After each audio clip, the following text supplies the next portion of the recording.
बिस्मिल्लाहिर्रहमानिर्रहीम। अन्यवासेयो तमाम दोस्तों को जो कोरियन स्किल्स अकेडमी के चैनल से जुड़े हैं, वेलकम, खुश आमदीद। आज की जो हमारी वीडियो है, इस वीडियो का नाम है स्टे एट होम चैलेंज। ये कोरियन KBS TV है, उसकी तरफ से एक चैलेंज मुकाबला है। आप अगर कोरियन लैंग्वेज की ज़बान की एक अच्छी वीडियो बना के भेजते हैं, उस सिलसिले में ये एक चैलेंज मुकाबला हो रहा है और इस चैलेंज का नाम है the 5th Korean language video contest. The 5th Korean language video contest, 5वां कोरियन ज़ुबान का वीडियो मुकाबला है। अगर कोरियन लैंग्वेज का आप अच्छी तरह वीडियो बना के उनको सेंड करते हैं, KBS TV वाले ये मुनक्कद करवा रहे हैं, आप लाखों रुपये इनाम जीत सकते हैं। इस सिलसिले में आपको कुछ सवालात हैं वो फिल करके भेजने पड़ेंगे।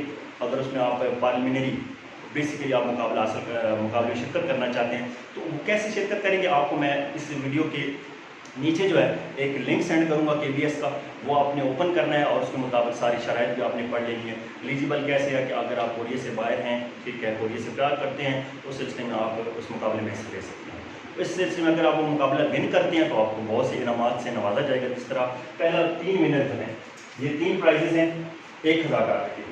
इसके अलावा एक्सीलेंस अवार्ड जो है वो भी 3 प्राइजेज हैं, वो $500 के। और इस तरह चेंज ऑफ पार्टिसिपेशन अवार्ड है वो $100 के। तो फिक मानम कम से कम फर्स्ट जो इनाम है फिक मानम का है। और ये कब तक आप रजिस्ट्रेशन में दाखिला कर सकते हैं, ये रजिस्ट्रेशन स्टार्ट होती है 7वें महीने की 27 तारीख को और 8वें महीने की 23 तारीख तक, 23 अगस्त तक आप इसमें शिरकत कर सकते हैं। शिरकत करें अगर तो आपको कोरियन लैंग्वेज आती है, समझ है, वीडियो बनाएं और ईमेल के ज़रिए उनको आप सेंड करें। कैसे सेंड करनी है, इस वीडियो के नीचे जो है मैं आपको लिंक सेंड कर दूंगा KBS वालों का, उसके ज़रिए आप उसमें शिरकत कर सकते हैं। अगर आप समझते हैं कि आपको कोरियन लैंग्वेज भी अबूल हासिल है, कोरियन लैंग्वेज समझते हैं, बोलते हैं, तो आप इस मुकाबले में शिरकत करके न सिर्फ इनाम जीत सकते हैं बल्कि पाकिस्तान का भी नाम रोशन कर सकते हैं। उम्मीद करता हूँ कि इस वीडियो के ज़रिए आपको कुछ हासिल करने का मौका मिलेगा और इंशाल्लाह नेक्स्ट भी हम अगर हमारी वीडियोस आप पसंद करते हैं, शेयर करते हैं, सब्सक्राइब करते हैं तो इंशाल्लाह नई वीडियोस के साथ हम हाजिर होंगे। तो आज की वीडियो इतनी। अल्लाह हाफ़िज़।